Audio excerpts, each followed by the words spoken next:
Antes de entrar propriamente no tema que vou tratar, que será os meios de prova, queria deixar aqui algumas notas iniciais. Como todos já se devem ter apercebido, desapareceu, na forma como conhecíamos, o processo comum de declaração passou a ter só uma única forma. Portanto, desapareceu o que nós conhecíamos como a ação sumária, sumaríssima e ordinária. Portanto, passámos a ter processo declarativo comum. O que é que isto significa? Significa que algumas alterações também se vão produzir em sede de meios de prova, mas, ressalvo, eu tenho o entendimento de que este Código, apesar disso, manteve um processo sumário mitigado.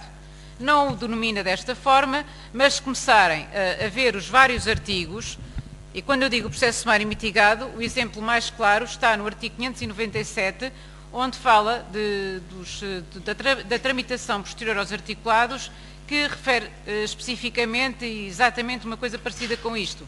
Termos a seguirem ações que não tenham valor superior a metade, já agora vou socorrer-me do artigo, termos posteriores aos articulados nas ações de valor não superior a metade da alçada da relação. Penso que aqui, de uma forma encapotada, o legislador enxertou aqui uma ação no processo sumário mitigado. Isto porquê? Porque neste tipo de processo tem diferenças, ou seja, nestas ações de valor não superior a metade da alçada da relação, não admite réplica, a admissibilidade da réplica está condicionada nos termos do 584, número 4. Por outro lado, temos um limite de testemunhas que está no 511, número 1, portanto, que não podemos juntar mais, oferecer mais do que 5 testemunhas, o que significa que aqui penso que é uma exceção à tal forma de processo único que se queria seguir. Por outro lado, a alteração de pedido e da causa de pedido na réplica também tem uma tramitação diferente, que está no 265, número 1 e 2. Portanto, chamamos a atenção, penso que há aqui um processo sumário encapotado. Mas temos uma questão aqui grave para resolver e penso que a seu tempo poderá eventualmente vir a surgir aqui alguma alteração, alguma retificação, é que nós, atualmente, com a apresentação da PI ou da contestação, temos que obrigatoriamente juntar toda a nossa prova. Ou seja, aquela prova que às vezes nós guardávamos para o dia do julgamento, o documento que aparecia secretamente, que estava lá algures no baú da avó, do contabilista, senhores doutores, deixámos de ter essa possibilidade e já vos vou dizer isto mais à frente. Mas o que é que isto significa? Significa que nestes processos, que eu entendo que são ações sumárias mitigadas, nós não podemos em momento algum, após o nosso articulado inicial ou a contestação, voltar a alterar o nosso requerimento probatório. O que é grave, portanto, se nós não juntarmos tudo neste tipo de ações, eu estou a falar nestas de valor não superior a metade da alçada da relação, a lei não prevê, este Código não prevê que se possam vir a alterar ou aditar requerimentos probatórios, apenas e tão só quanto à alteração do rol de testemunhas, tal como existe atualmente, é que nos 20 dias antes da audiência final se pode alterar ou aditar o rol. Isto chamamos a particular atenção para este tipo de ações com este valor. Quanto às outras, já lá vamos e agora depois vou dizer o que é que se aplica a tudo. Portanto, este é um regime, quanto a mim, de exceção e que se aplica a este tipo de ações que, mais uma vez repito, para mim é uma ação sumária mitigada que o legislador aqui introduziu sem lhe chamar sumário, porque no fundo quis, enfim, de certa forma lançar a ideia, e todos temos essa ideia, que isto é para agilizar e, portanto, vamos só seguir uma forma de processo única e acabou. Portanto, acabaram as várias formas de processo tal como as conhecíamos. Chamamos a atenção, portanto, penso que há aqui uma forma de ação encapotada, que é esta ação sumária. De qualquer forma, outra questão.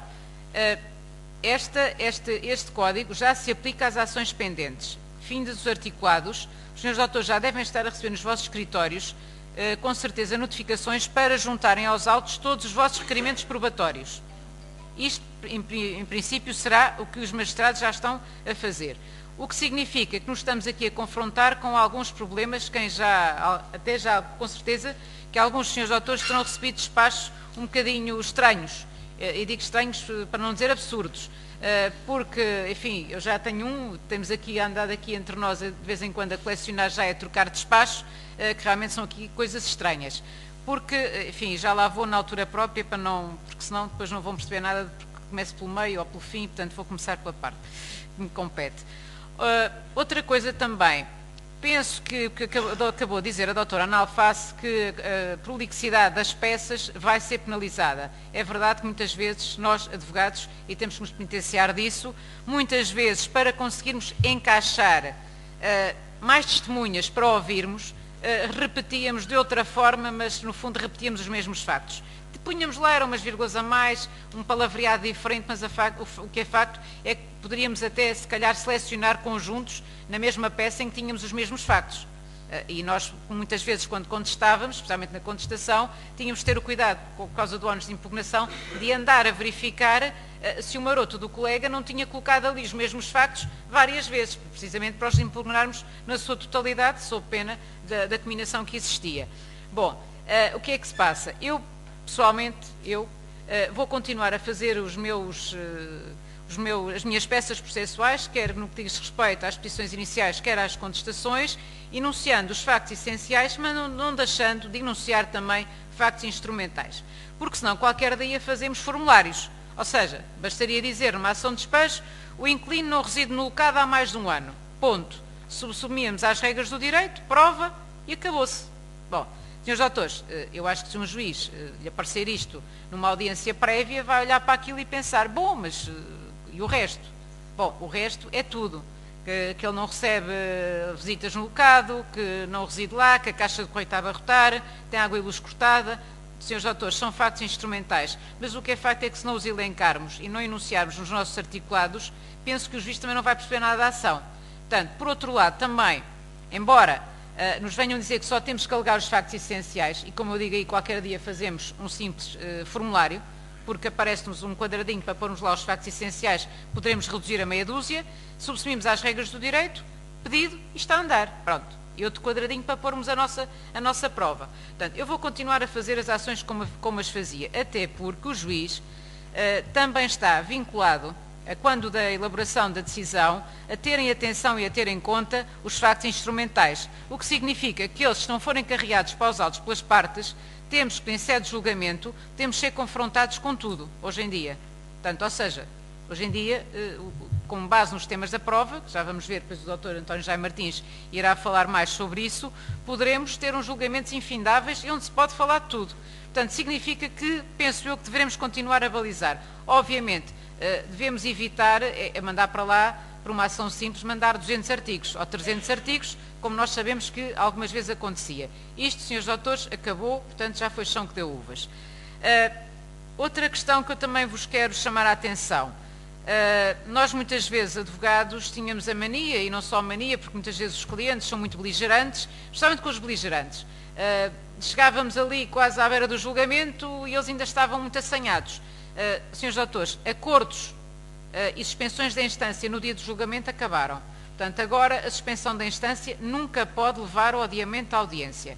Isto está previsto no atual 272 deste Código de Processo Civil. O que significa que aquilo que muitas vezes nós fazíamos, e eu fazia muitas vezes para não deixar escapar nada, nenhuma ponta solta do acordo, preferia suspender a instância, pedirmos um tempo razoável ao juiz, nos concedia, em regra era concedido, e que até podia ir até 6 meses, mas quando era para um acordo de 15 dias, 20 dias, 30 dias, tínhamos a suspensão da instância, o juiz concedia.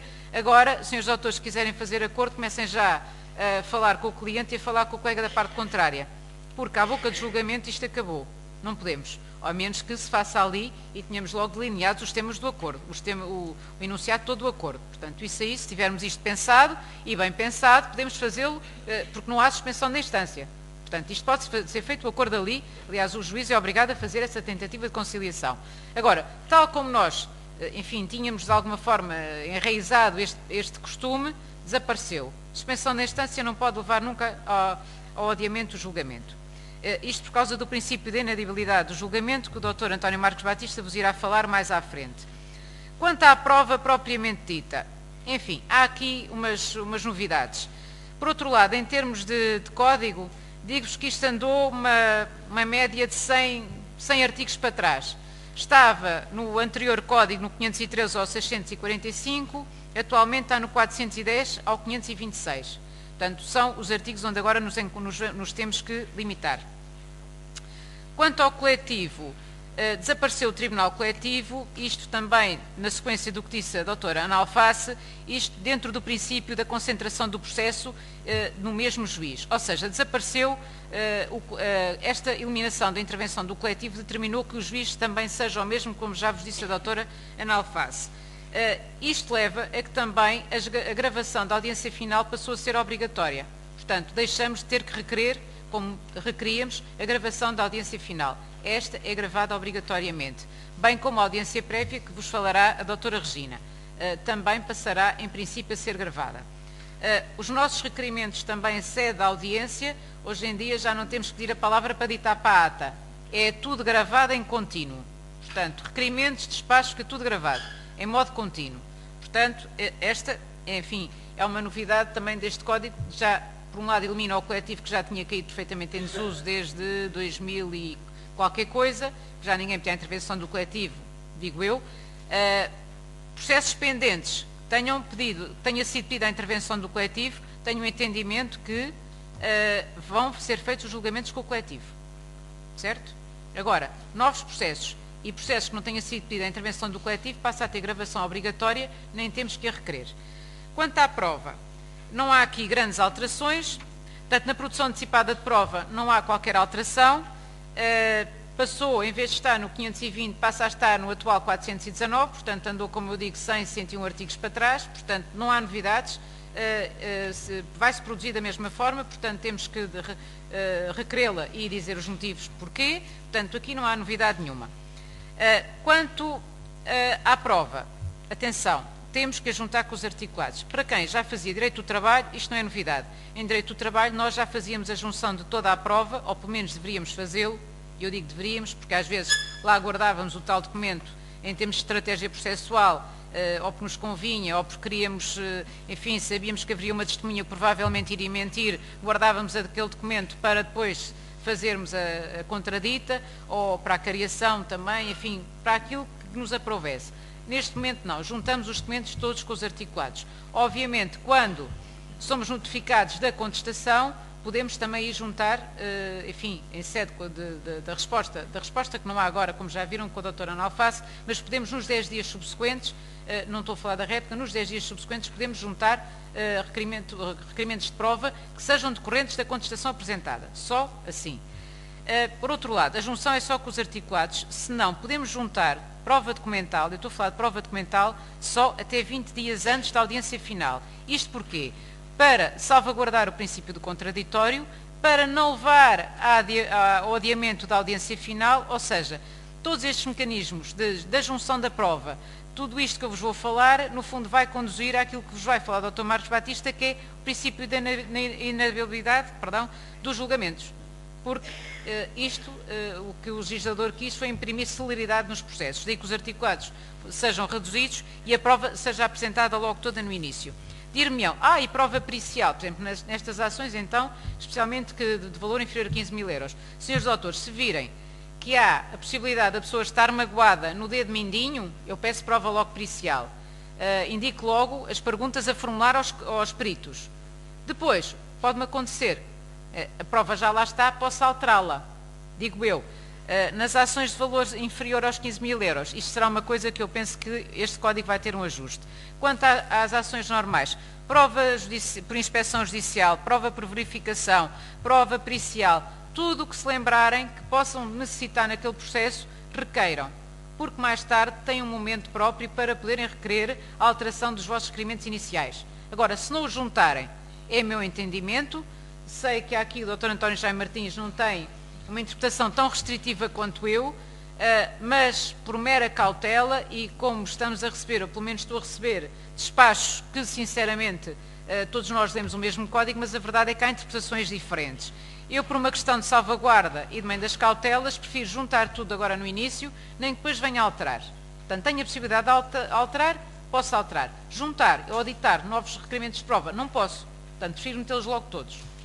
Isto é o que eu vou fazer. Por outro lado, só poderemos voltar a juntar documentos fora estes 20 dias se vier a acontecer algum facto ou alguma ocorrência no decurso da audiência que venha a ser necessária. Até pode ser por iniciativa do juiz que peça a junção dos documentos. Isso vão ver com a doutora Regina, em sede de audiência prévia, o juiz pode requerer a junção de documentos. Mas, se também, porventura, quisermos impugnar a genuinidade do documento, quisermos impugnar a falsidade do documento, claro que cada uma das partes tem que juntar prova para convencer o tribunal de que o documento é falso e a outra parte tem que convencer o tribunal de que o mesmo é genuíno, certo? Portanto, aqui também podemos juntar prova. E atenção que estas questões podem ser levadas também aos temas da prova. Agora, atenção, esta junção de documentos, mais uma vez digo que não pode conduzir ao adiamento do julgamento. Portanto, tudo isto não leva nunca ao adiamento do julgamento. Depois aqui, o que é que interessará? Documentos na posse da parte contrária, que nós também já requeríamos, e na posse de terceiros, mantém-se exatamente da mesma forma, podemos requerê-los sempre afinal nas nossas peças. Documentos na posse da parte contrária estava no anterior 528, atualmente no 429. Na posse de terceiros estava no 531, atual 432, portanto isto anda 100 artigos mais ou menos em sede de prova para trás. A impugnação da genuinidade dos documentos deixa de estar no 544, anda sempre para trás, passa a estar no 444. Aqui é uma das tais situações em que o impugnante do documento e a parte que produziu o documento pode juntar prova. Pronto. Este é um dos princípios. Mas, como eu disse, nunca pode, isto está no 603 e no 606 deste CPC, nunca pode levar ao adiamento do julgamento. A arguição da falsidade parcial do documento estava no 547, está no 447, portanto andou também 100 artigos para trás. Aqui também podemos requerer a produção de prova, pronto, tal como eu já vos tinha dito, e isto também pode ser levado ao enunciar dos temas da prova, esta parte da falsidade do documento. Porque, senhores autores, vai deixar de existir, pelo menos como a conhecemos, base instrutória de matéria assente. Desaparece, não temos esse espartilho. Vamos passar a ter os temas da prova e a identificação do objeto do litígio, que irá falar o Dr. António Jaime Martins. No pré-saneador, o juiz também pode determinar a junção de documentos com vista a conhecer de exceções dilatórias ou conhecer no todo ou em parte o mérito da causa. A doutora Regina vai-vos explicar depois melhor, mas o juiz, nesta fase, também pode ele próprio tomar a iniciativa de requerer a junção de documentos. Esta é outra parte, é outro momento em que se pode juntar documentos. Depois temos uma novidade, e esta novidade, penso, nos vem trazer alguns amargos de boca, que é a prova por confissão, assim está a epígrafe, e por declarações das partes. Senhores doutores, isto é uma novidade. A prova por declarações das partes, enfim, é uma coisa que é inédita no nosso ordenamento jurídico, no nosso processo civil, e também vos digo que a nível do direito europeu aparece com outras nuances, com outros contornos no direito alemão, italiano e espanhol. Mas digo-vos que é com outros contornos, ou seja, não podemos ir beber à jurisprudência desses países para ver o que é que se vai passar cá em Portugal. Penso que isso... Peço desculpa, estou-me a exceder no tempo. Não. Portanto, ou seja, não podemos ir beber à jurisprudência desses países para vermos como é que se vai passar aqui no nosso burgo. O que eu vos direi é que é assim, todos nós temos aqueles clientes que querem falar. Todos lá no escritório chegam, doutora, eu é que sei, eu quero falar, ninguém melhor do que eu para explicar tudo. Nós sabemos que isto no crime, muitas vezes dá o resultado que dão tiros nos pés, que aquilo, muitas vezes leva-nos à condenação, não é pela prova testemunhal, nem pela prova produzida em sede de audiência, é pela confissão e pelas declarações do nosso arguido. Senhores doutores, eu temo que isto também vá acontecer. No processo civil, eu até agora... colocava o cliente ao lado, porque eu entendo que o processo é do cliente, ele tem que participar, e então dava-lhe uma folhinha em branco, uma caneta, para evitar os bichananços ali na orelha, porque um julgamento em que temos de estar com todos os nossos sentidos bem atentos e às vezes não chegam, eu costumo dizer 2 orelhas às vezes não chegam e 2 olhos, quanto mais ter um cliente, é horrível, portanto, e o nosso poder de concentração certamente que reduz. Eu punha-lhes o papelinho à frente e dizia, olha, vá escrevendo aquilo conforme for ouvindo, se entender que alguma coisa não está bem, vá escrevendo. Havia outros colegas que já para evitar o bichananço, e estou-me a recordar do Dr. António Marques Batista, que dizia, olha, sente-se lá atrás. Agora, senhores doutores, eu penso que vamos ter que, de uma forma muito clara, dizer às pessoas, vocês podem falar. Vocês podem falar. Agora, atenção, é que isto é grave, porque... a inscindibilidade ou indivisibilidade aqui da confissão, saber o que é, declarações das partes, como é que o juiz vai valorar, se eles confessam factos, há aqui uma indivisibilidade. Portanto, ou seja, eu penso que o juiz aqui vai aproveitar a parte que for de confissão. E aqui lá temos os tiros nos pés e podemos perder. Bom, os clientes têm que estar bem cientes do perigo que isto pode ser. Por outro lado, Houve aqui uma alteração também no artigo da prova por confissão, em que vem editar uma coisa que diz isto, que os juízes podem, em qualquer momento, que está no atual 452 e que estava no anterior 552, o depoimento de parte, que agora diz prova por confissão e por declaração das partes. Diz-nos uma coisa como isto: os juízes podem, em qualquer momento, determinar a comparência pessoal das partes para a prestação de depoimento, e depois é isto, informações ou esclarecimentos sobre factos que interessem à decisão da causa. Eu entendo que estes factos terão que ser factos pessoais, ou seja, factos que só o nosso cliente, o autor ou o réu, é que tenham conhecimento. Isto porquê? Podem ter estado numa reunião, autor e réu, mais ninguém esteve presente, portanto só eles é que nos poderão dizer como é que se passou e as coisas que aconteceram. A assinatura de um contrato, se houve ou não houve coação, só estavam duas pessoas presentes, estava o nosso autor e estava o réu. Também aqui são factos pessoais, entendo eu, que só assim é que o juiz poderá requerer. Mas nós também devemos requerer só nestas circunstâncias. Agora temos aqui o que eu penso que vai ser um drama. É que vamos estar com o coração nas mãos até às alegações orais. Porque este código vem dizer que a prova por declaração das partes pode ser requerida por qualquer uma das partes, ou até pelo próprio juiz pode requerê-la, até às alegações orais. O que significa que pensamos que terminamos o julgamento e que pensamos que vamos para as alegações e alguém diz: "Oh, Sr. Doutor, eu quero requerer", e vamos requerer a declaração das partes, ou da parte contrária ou até da nossa parte. Eu já o fiz. Depois há aqui algumas questões que se levantam, se, como é parte, mas também não é depoimento de parte, se presta juramento. Como testemunha, penso que não prestará juramento, digo eu. Penso que não presta juramento como testemunha. Agora, como parte, uma vez que temos o problema da indivisibilidade da confissão, penso, ao contrário do que eu até vinha dizendo, que provavelmente, em conversa com o magistrado, provavelmente terá que prestar juramento como depoimento de parte que está previsto no 459. Quanto à cariação, já de algumas conversas tive com alguns magistrados também e colegas, penso que está afastada a cariação no que toca à prova por declaração das partes. Mas no que diz respeito ao juramento, penso que vai prestar juramento como depoimento de parte. Já tive a experiência de duas formas. Tive no cível, em que não houve prestação de juramento. Tive no trabalho, em que houve prestação de juramento. Portanto, senhores doutores, nesta fase estamos um bocadinho sem saber para que lado andamos. Este testemunho da parte tem que ser valorado pelo juiz. Agora é assim, eu tenho muitas dúvidas como é que isto vai ser valorado. Num dos julgamentos em que requeri a prova por declarações das partes antes das alegações orais, e porque a prova testemunhal me correu muito mal, portanto a minha prova foi péssima, eu só tinha aquilo como escapatória. Pedi, mas a verdade é que o magistrado virou-se para mim e disse: "Oh, doutora, é parte." Pois, é parte, mas agora está previsto na lei, o doutor vai ter que valorar, ponto. E não continuamos o diálogo. Porque agora isto não é diálogo, porque é tudo gravado também. Atenção que a gravação é contínua. Eu não sei se me já estou a alongar. Para declarações das partes já está. Peço desculpa.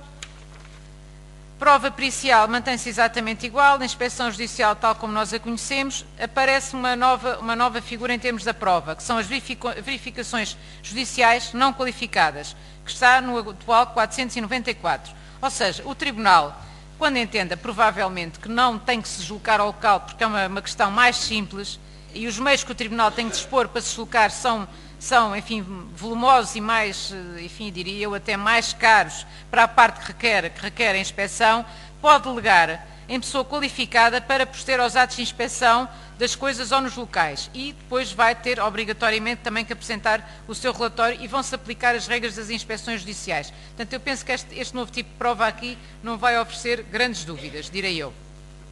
Exceto se depois levantarmos a suspeição quanto à tal capacidade ou competência do técnico ou pessoa qualificada. Mas isso é uma questão que depois, caso a caso, iremos ver. Quanto à prova testemunhal, aqui sim temos que ter isto em atenção. Prova testemunhal, foram também incluídos na prerrogativa das inquirições os membros do Conselho de Estado.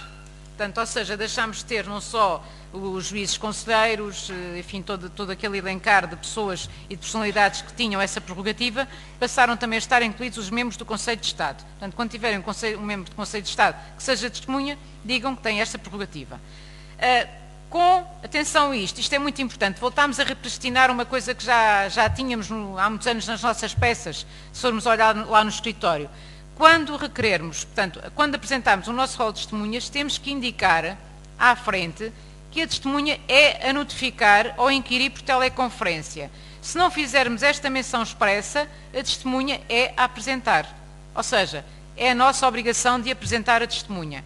O que significa que temos que nos lembrar agora, cada vez que fizermos o nosso rol de testemunhas, temos que, apesar das menções obrigatórias, onde já colocámos a residência, porque era a notificar, nós sabíamos que era a notificar, temos que expressamente colocar a notificar ou a inquirir por teleconferência. Isto é importante, senhores doutores, porque não penso que aqui vá haver suprimento ou que o juiz nos vá convidar, porque no primeiro ano de vigência deste Código, quando houver algum articulado que não esteja adaptado a este Código, quando houver alguma outra questão que não esteja adaptada a este Código, o juiz pode e deve, e eu entendo que é um dever de atuação vinculada do juiz, nos mandar aperfeiçoar a peça. Penso que aqui não irão ser tão bondosos.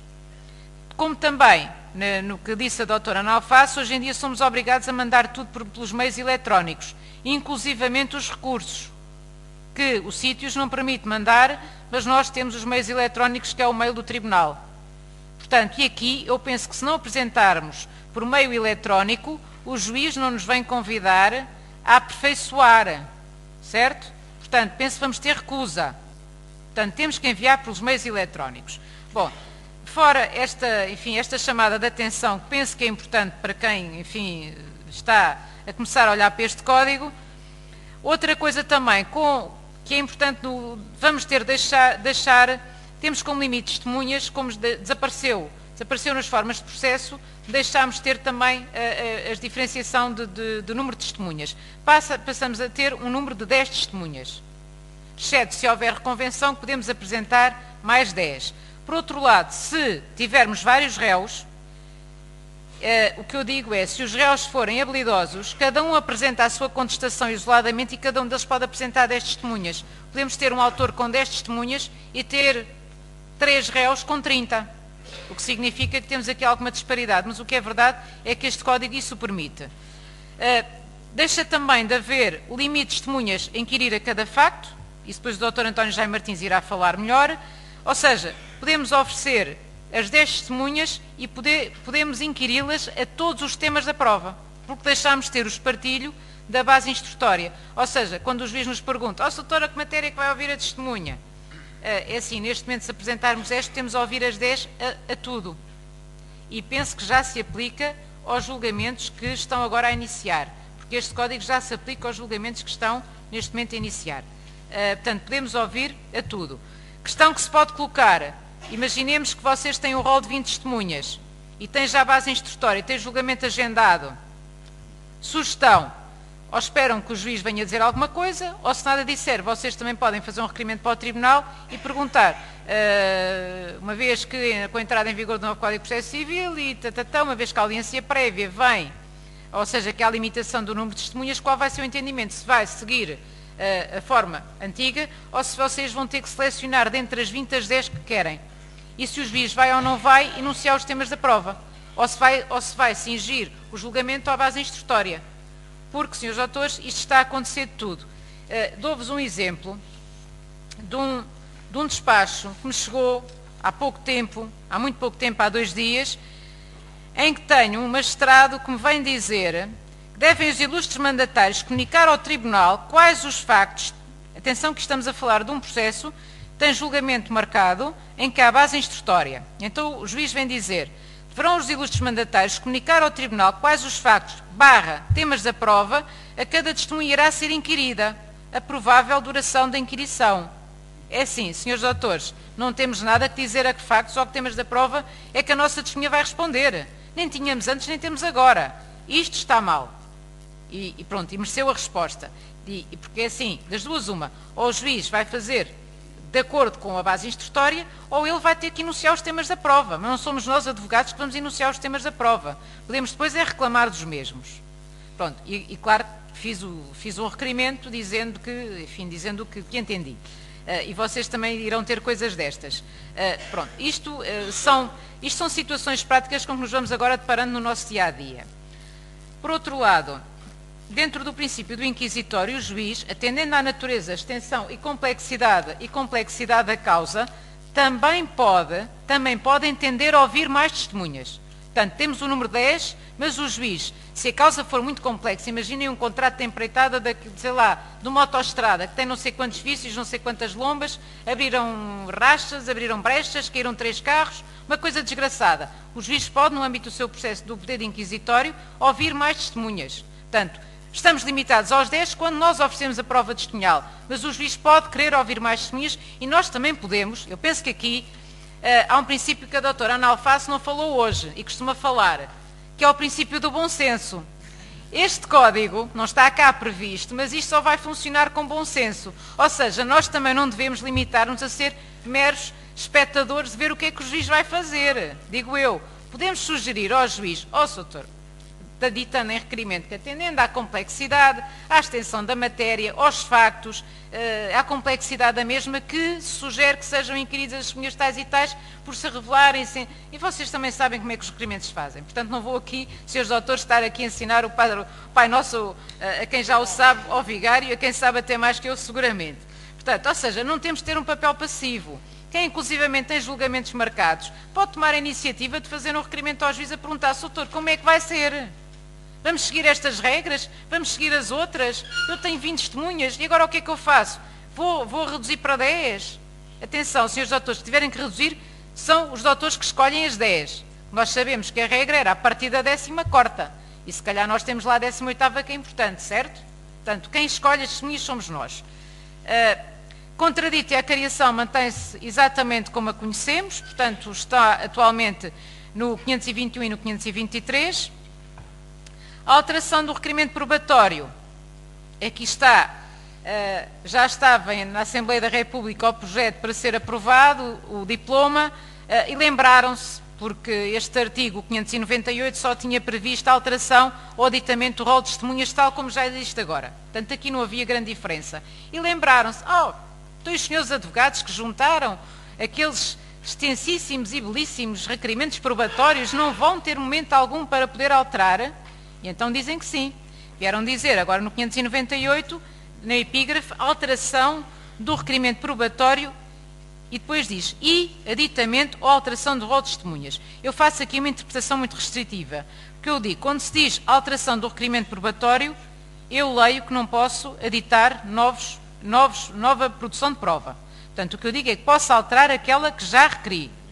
Isto é uma interpretação muito restritiva. O Dr. António Jaime Martins tem outro entendimento. Mas, depois aqui o legislador também se esqueceu de dizer como é que isto se faz.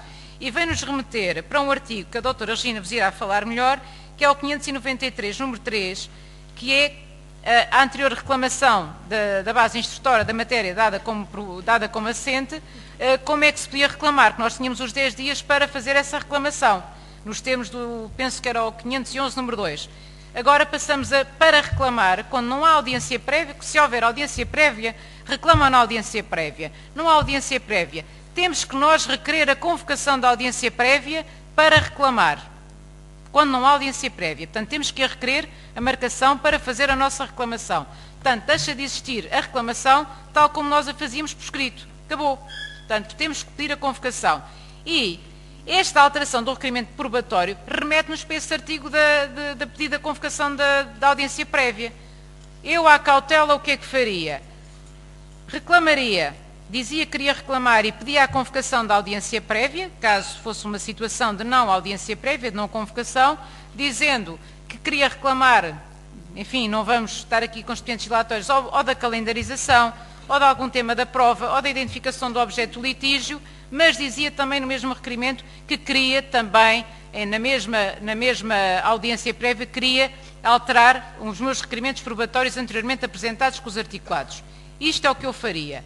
Há quem entenda que se pode só, enfim, requerer dizendo que é para fazer o requerimento de alteração, dos nossos requerimentos de prova. O que é facto é que a lei não nos diz isto. Portanto, diz-nos que podemos fazer a alteração, remete-nos para o artigo em que nós podemos apresentar a nossa reclamação requerendo a audiência prévia, a marcação da audiência prévia, mas esqueceu-se de dizer também que também pode ser requerida para alteração do requerimento probatório.